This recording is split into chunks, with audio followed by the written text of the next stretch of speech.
بازی تل ارفایزه روز 28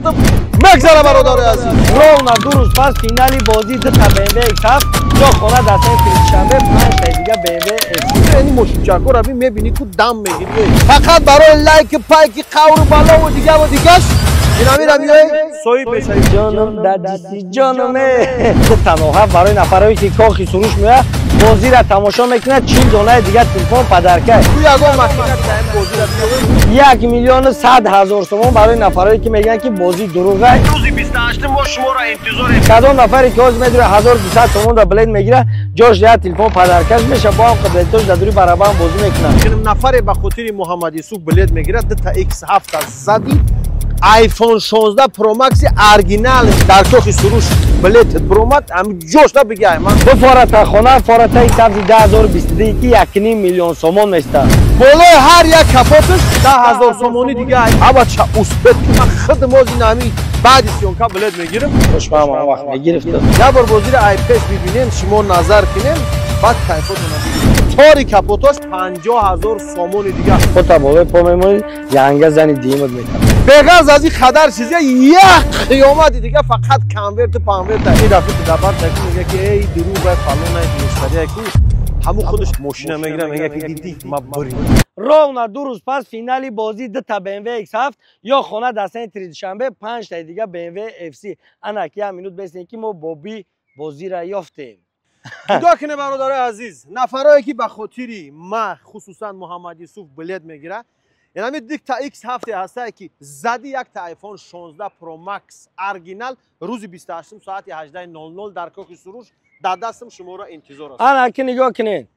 روز 28 دو تا آیفون هم میگیری غیر این دو تا نوها برای نفرایی که کاخی سروش میه بازی را تماشا میکنه 40 دانه دیگه تلفن پدرکه سگ بازو یا سگ دارو کی جاده نه که بیان که آدمی را یافتیم یا سگی داره که قطعی سگی یگان کس به فکرم جنگ نه میترسم نیست توضیح اون کس. برادرای عزیز اپا و خواهرو با دلی پر بدرین دستگیری کنین بازی چست یا حقیقت داره نفرایی که باور نداره روزی 28 ما شما را انتظاریم کو یگان مخینت سایم بازی را بیاین با از نام ما 100,000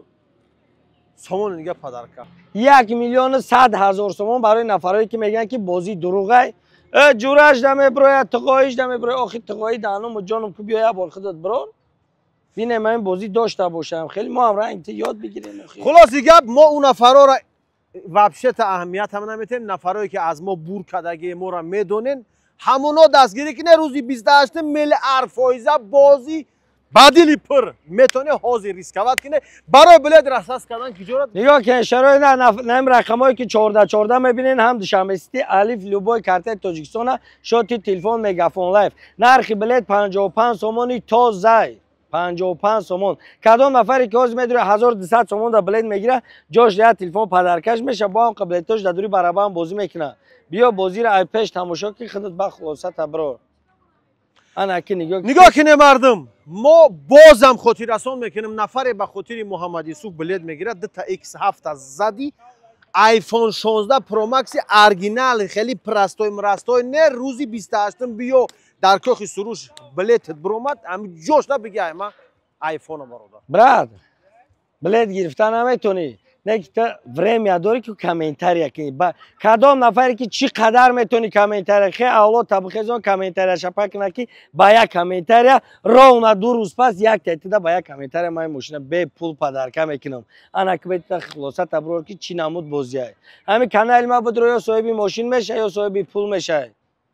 پرکین که روزی بازی در کامنتاری میدونن بالا پایان میکنن میخپن در پیش مردم صاحب جی کینوگی پروست ماشین میبینی دم میگیری برای جانم در جیسی جانمه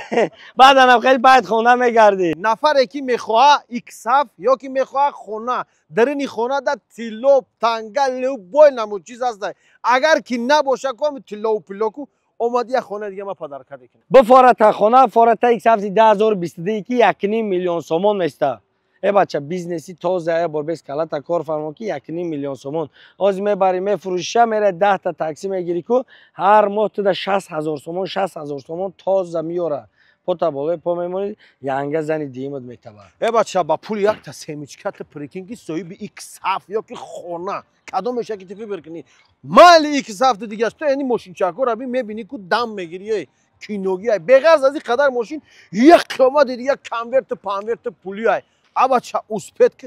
او خروز اینا در روز 28 ساعت 18:00 در کاخ سروش. انا که بس فکر که با 55 سومون که دینا راسخود کردی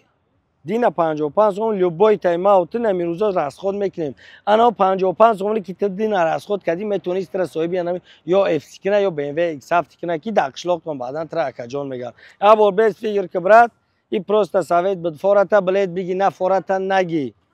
با فورات بلد بگی نه فورات نه بلد گرفتی برای فایده خودت میگیری نه گرفتی هم برای فایده خودت میگیری پگا تو برد میکنی من با پگا نشه برای جرات بیا خرسک بزنی که برات مبارک چه خاص صاحب اکساف شدی بعد بگی که بلک خوش ما اون وقت میگرفته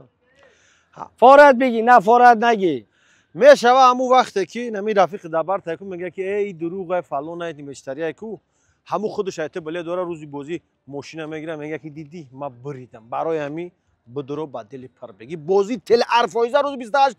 مگذره برادر عزیز فقط برای لایک پایک قور بالا و دیگهش این امیر میای صاحب میشی برادر عزیز میتونی چی اولاد داره برداروش بدروی لایک پایک لبای چی را بزنه پادپیسات سکنه در این کانال که ما را حاضر دیده شدین بعدا نگاه کنه 1 2 3 4 5 تا دیگه اف سی بالای هر یک کپاتش 10,000 سومانی دیگه این همه حاضی چیزلا را ببین چندمه این همه حاضی بلیت بگی برادرها روزی 28 ساعت 18 میشوه 00 با وقتی تاجیکستان در کاخ سروش نگاه کنه برادرها حاضر بلیت بگیرین 10,000 سومانی بالای این همه 5 تا اف سی قبول میکنه بغرض از اینا دو تا دیگه X7 برادر عزیز پولنی کینوگی نماز عینی حال در نزد X7 هم تاری کپوتاش 50,000 سومون دیگه ای بچه من خود مازی نمی بعد سیونکا بلد میگیرم ای با بلد دارم برادر عزیز نگاه کنه شرپلنگو